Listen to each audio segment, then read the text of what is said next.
so seductive. I take you to the candy shop. I let you lick the lollipop. Go ahead, girl, don't you stop. Keep going till you hit the spot. I'll take you to the candy shop.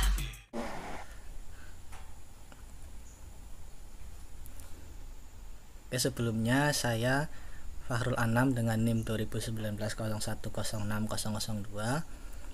dari program studi matematika Fakultas Sains dan Teknologi Universitas Nahdlatul Ulama Purwokerto, ingin mempresentasikan materi mengenai Yield to Maturity.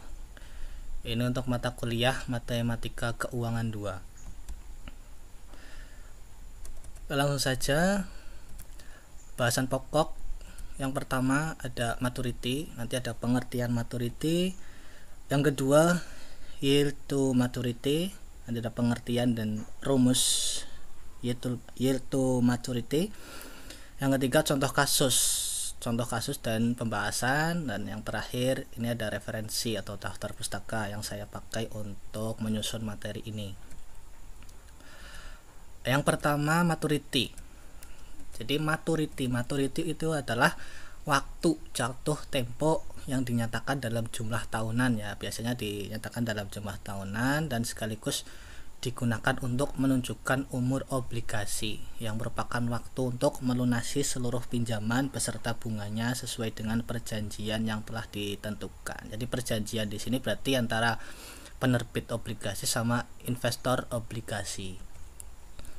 Lalu maturity obligasi di sini dinyatakan dalam bentuk tahunan ya biasanya. Terus obligasi yang memiliki waktu jatuh tempo yang lebih lama maka akan memiliki tingkat resiko yang lebih tinggi. Begitu juga sebaliknya. Jadi investor itu lebih suka untuk membeli obligasi yang memiliki waktu jatuh tempo yang lebih pendek. Untuk penetapan jatuh temponya itu berbeda-beda untuk setiap penerbit ya, baik dari pemerintah atau negara maupun dari swasta. Ini ada yang 1 tahun, ada juga yang 5 tahun. Nanti bedanya ya, semakin singkat waktunya berarti selain tadi resikonya semakin kecil maka cenderung lebih mudah diprediksi. Tapi total keuntungan yang didapat dari pembayaran kupon itu tidaklah besar karena waktunya itu lebih singkat. Jika kalau ya jatuh temponya itu lebih lama maka keuntungan yang didapat itu bisa lebih besar. Tapi sesuai dengan materi yang dijelaskan sebelumnya oleh Nanik bahwa resiko obligasi itu kan ada 3 ya, resiko likuiditas, resiko maturitas, dan resiko default. Jadi nanti kalau misal kita ambil jatuh tempo yang lama itu ada kemungkinan resiko default atau nanti perusahaan itu bangkrut. Untuk ini berarti resiko maturitas ya. Yang kedua yield to maturity, pengertian dan rumus. Selanjutnya nanti kita sebut YTM saja untuk mempermudah pelafalannya. Sini YTM itu adalah tingkat diskonto atau discount rate yang membuat nilai sekarang atau present value arus kas ya atau cash flow di masa depan yang dijanjikan secara total sama dengan harga pasar obligasi saat ini. Hubungan yield YTM ya dengan harga obligasi itu sangat penting. Kita garis bawahi, jika harga obligasinya turun maka yieldnya naik, dan jika harga obligasinya naik maka yieldnya turun. Rumus untuk menghitung YTM itu sebagai berikut. Approx YTM sama dengan C plus F min P per N per F plus P per 2. Di mana C itu kupon ya, F itu nilai nominal obligasi, P nya harga obligasi atau price, N itu berapa kali bunga dibayarkan selama masa jatuh tempo.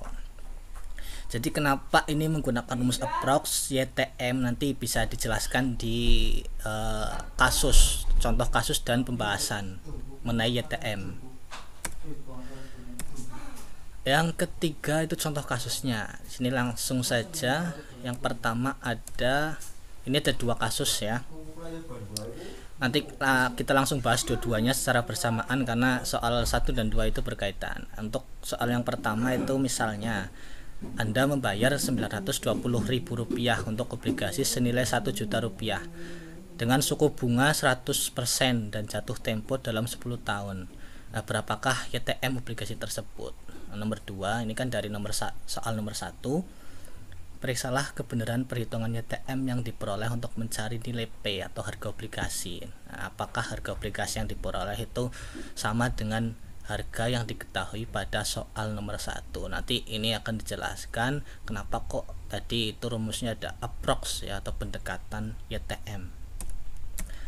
Oke, jawab dari soal nomor 1 dulu. Diketahui tadi F-nya itu Rp1.000.000, P-nya Rp920.000, C-nya kuponnya itu tadi bunganya 10%, nilai F-nya itu 1 juta dikalikan berarti Rp100.000, N-nya tadi 10 ya. Nah, kita masukkan ke rumus approx YTM, bisa dilihat ya, nanti di approx YTM itu hasilnya 108.000 per 960.000, jika dibagi nanti ketemu 0,1125. Nah, jadi YTM obligasi tersebut itu kurang lebih ya, ingat kurang lebih karena sini kan rumusnya approx atau pendekatan, jadi sebesar 0,1125 atau sekitar 11,25%. Nah, ini kita masuk ke kasus yang kedua. Pada soal nomor 1 kan tadi diperoleh YTM-nya itu kurang lebih ya sebesar 11,25% atau 0,1125. Nah, untuk mencari nilai P atau price dengan YTM yang sudah diketahui tadi, itu ini rumus baru lagi. Nah, ini P sama dengan C dikali dalam kurung 1 min 1 per 1 plus I pangkat N per I ditambah F per 1 ditambah I pangkat N. Bisa dilihat ya, keterangannya sama, yang membedakan I-nya itu YTM ya, tadi kan di rumus sebelumnya nggak ada I-nya. Nah, rumus ini yang di atas ini, yang P ini itu penjabaran lagi dari rumus. Nah, ini rumus yang utama untuk menghitung YTM itu, YTM sama dengan F per P akar N minus 1. Nah, kenapa tadi memakai approx ya, karena ini bisa kalian lihat sendiri di F per P pangkat N, F per P akar N nya. Jadi kemungkinan besar itu hasilnya itu desimal dengan koma di angka di belakang koma yang cukup panjang. F itu kan harganya ya, sama P juga harga ya jika diakarkan. Nah, contoh di soal nomor 1, jika dibagi F-nya 1 juta per 920 itu kan sudah koma ya, apalagi nanti diakarkan tadi 10. Nah, itu kan jauh lebih banyak lagi koma yang angka yang ada di belakang koma. Jadi rumus yang pertama tadi pakai approx itu untuk lebih memudahkan ya. Ini rumus yang utamanya sebenarnya yang ini. Nah, kita lanjut. Tadi sudah diketahui ya, ini kita masukkan saja ke dalam rumus P tadi. Maka P nya itu nanti diperoleh itu mendekati 927.150. Ini masih approx karena jelas untuk hasil yang 1 plus 0,1125 pangkat 10 itu kan pasti komanya itu banyak ya, di belakang 0 itu komanya banyak. Nah, sehingga nilai P atau price adalah kurang lebih ya, ingat ini masih pendekatan, kurang lebih sebesar 927.150 rupiah. Oke, tadi untuk soal nomor 1 kan perkiraan hasil ya, kurang lebih jatuh temponya itu kan 11,25%. Namun setelah menggunakan rumus ini yang tadi, yang P tadi, itu nilai sekarangnya menjadi 927.150 rupiah. Nah, ini cukup dekat dengan nilai P yang di soal nomor 1 yang awal tadi itu sebesar 920.000 rupiah.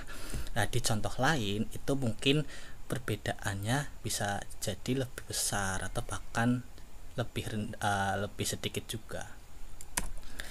Nah, di sini hasil yang lebih tinggi hingga jatuh tempo akan memiliki nilai sekarang atau harga beli obligasi yang lebih rendah ya, sesuai pada pernyataan awal tadi ya. Dalam contoh ini perkiraan hasil hingga jatuh tempo menunjukkan nilai sekarangnya 927.150 rupiah, dimana ini itu lebih tinggi dari yang tadi ya di soal nomor 1, aktualnya itu 920.000 rupiah. Jadi imbal hasil hingga jatuh tempo itu pasti juga ya akan sedikit lebih tinggi dari 11,25%. Ini kan aproksimasi dari 920 jadi 927.150 itu kan pasti persen YTM-nya itu lebih tinggi ya. Nah, yang terakhir adalah referensi atau daftar pustaka yang saya gunakan untuk menyusun atau membuat materi mengenai yield maturity ini. Yang pertama saya ambil dari web luar negeri Finance Formula, judulnya itu Yield to Maturity. Ini webnya www.financeformulas.net.